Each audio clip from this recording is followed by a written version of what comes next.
الحمدللہ basics of اسلام میں آپ تمام ناظرین کا خیر مقدم ہے۔ مالک کائنات نے سورہ بقرہ کی آیت نمبر 282 میں ارشاد فرمایا، یا ایھا الذین آمنوا اذا تداینتم بدین الی اجل مسمی فاکتبوہ ولیکتب بینکم کاتب بالعدل۔ ارشاد فرمایا کہ اے ایمان والو، جب تم آپس میں لین دین کا معاملہ کرو، یعنی کہ قرض کا لیا کرو یا دیا کرو، تو اس کو تحریر کر لیا کرو،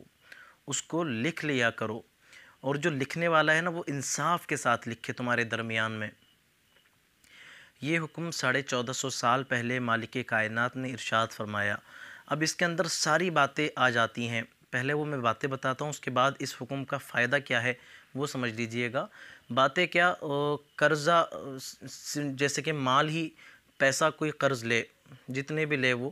تو اس کو لکھا جائے، یا پھر دوسرا معاملہ یہ ہو سکتا ہے کہ کسی کی دکان پر جا کر ہم کوئی سامان خریدیں،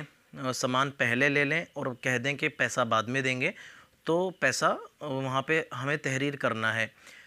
یا پھر ایسا ہو کہ ہم پیسہ ایڈوانس دے دیں اور سامان ہم بعد میں اٹھانے کا کہہ دیں کہ ہم سامان بعد میں اٹھا لیں گے، تو یہ بھی ایک صورت ہے، تو اس میں بھی تحریر۔ دیکھیے یہ حکم واجب نہیں ہے، لیکن اس دور میں اشد ضروری ہے، اور ظاہر سی بات ہے جب مالک کائنات کا حکم ہے تو یہ اس سے یہ ثابت ہو جاتا ہے کہ پھر یہ ہمیں نقصانات سے بچائے گا۔ لیکن دراصل آج ایک جو مائنڈ سیٹ ہے لوگوں کا وہ یہ بھی ہے کہ اگر دو لوگ جو آپس میں بڑے، ظاہر سی بات ہے جو قریبی اور جانکار لوگ ہوتے ہیں آپس میں، وہی ایک دوسرے سے لین دین کا معاملہ کرتے ہیں، انہی کے درمیان میں قرض ہوتا ہے، کوئی انون بندے کو قرض دیتا بھی نہیں ہے، عام طور پہ فطرت یہی ہے، تو جو جانکار لوگ ہیں وہی آپس میں کرتے ہیں۔ اب اگر اس میں ایسا ہونا کہ وہ تحریر کرنے کو کہہ دے ان میں سے کوئی ایک، تو وہ سامنے والا برا مان جاتا ہے، اس کو ایسا لگتا ہے کہ یار اس کو میرے پر ٹرسٹ نہیں ہے، اور وہ کہہ بھی دیتا ہے یہ بات کہ یار تمہیں میرے پر بھروسہ نہیں ہے،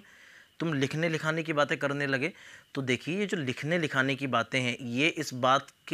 بات کو بالکل بھی نہ درشاتی ہیں نہ ظاہر کرتی ہیں کہ سامنے والے کو آپ کے اوپر بھروسہ نہیں ہے، بلکہ یہ رب کائنات کا حکم ہے، رب کائنات کا حکم ہے، تو اس وجہ سے اس پر عمل کرنا ظاہر سی بات ہے ہمیں آئندہ کے نقصانات سے بچا سکتا ہے، اور اس دور میں تو اشد ضروری ہے، کیونکہ اس دور میں امانت لے کر خیانت کرنے کا ایک ظہورہ بن چکا ہے۔ اس دور کے اندر مال لے کر مال دبانے کا، نہ دینے کا، وعدہ خلافیوں کا، پیسہ لے کر نہ دینے کا، قرض لے کر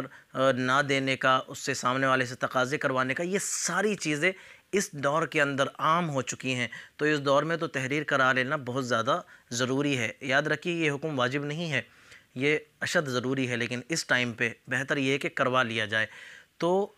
اس کا کرانا بالکل بھی یہ بات ثابت نہیں ہوتی اس سے کہ سامنے والے کو آپ کے اوپر بھروسہ نہیں ہے، بلکہ اللہ کا حکم ہے، اس نیت کے ساتھ آپ اس پر عمل کریں، انشاءاللہ آپ کو